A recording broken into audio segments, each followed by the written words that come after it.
অনুচ্ছেদ ৮ এবং তফসিল ১ অনুযায়ী শপথ পাঠদানকারী মাননীয় প্রধান নির্বাচন কমিশনার জনাব রুমিন ফারহানার কেন এই লুকোচুরি, আর হাসনাত আব্দুল্লাহ জার্সি পরে সংসদে। রাষ্ট্রপতি হিসেবে আল্লাহ তুমি তো জানো আমি কতটুক, আমার কি যোগ্যতা আল্লাহ, I am educated, literate. Viral Siddique বলছেন তিনি রাষ্ট্রপতি হতে চান। আজকের ভিডিওতে এমন গসিপ নিয়ে কথা বলবো যেগুলো নিয়ে সোশ্যাল মিডিয়ায় তুমুল আলোচনা চলছে। প্রথমেই কথা বলি রুমিন ফারহানাকে নিয়ে। তিনি এবার ব্রাহ্মণবাড়িয়া ২ আসন থেকে স্বতন্ত্র সংসদ সদস্য হিসেবে নির্বাচিত হয়েছেন। মঙ্গলবার দুপুর 12:30টার কিছু আগে জাতীয় সংসদ ভবনের শপথ কক্ষে তিনি সংসদ সদস্য হিসেবে শপথ নেন। এই শপথ অনুষ্ঠানটি ছিল শপথ গ্রহণের দ্বিতীয় ধাপের অংশ।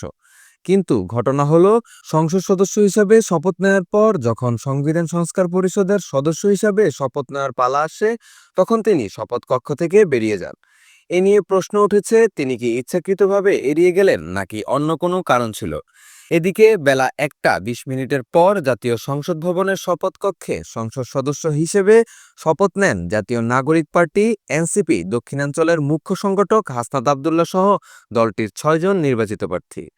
পরে তারা সংবিধান সংস্কার পরিষদের সদস্য হিসাবেও শপথ নেন।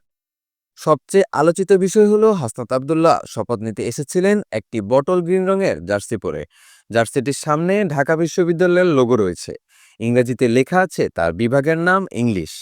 জার্সির পেছনে লেখা হাসনাত এবং নম্বর 10।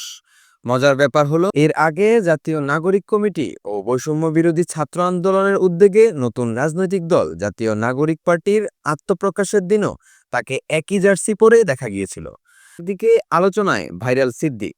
সম্প্রতি একটি মোনাজাতের ভিডিওতে তিনি নিজেকে রাষ্ট্রপতি হওয়ার কথা বলতে দেখা গেছে, যা মুহূর্তেই ভাইরাল হয়ে যায়। এর আগেও তিনি আলোচনায় এসেছিলেন বেগম খালেদা জিয়ার অসুস্থতার সময় এভার কেয়ার হাসপাতালের সামনে নানা ধরনের মোনাজাত করে। তাহলে বলুন, এই 3টা গসিপের মধ্যে আপনাদের কাছে কোনটা বেশি ইন্টারেস্টিং লাগলো? কমেন্ট করে জানিয়ে দিন আপনার মতামত। আর এমন আপডেট নিউজ পেতে চোখ রাখুন এফবিএন এন্টারটেইনমেন্টের পর্দায়।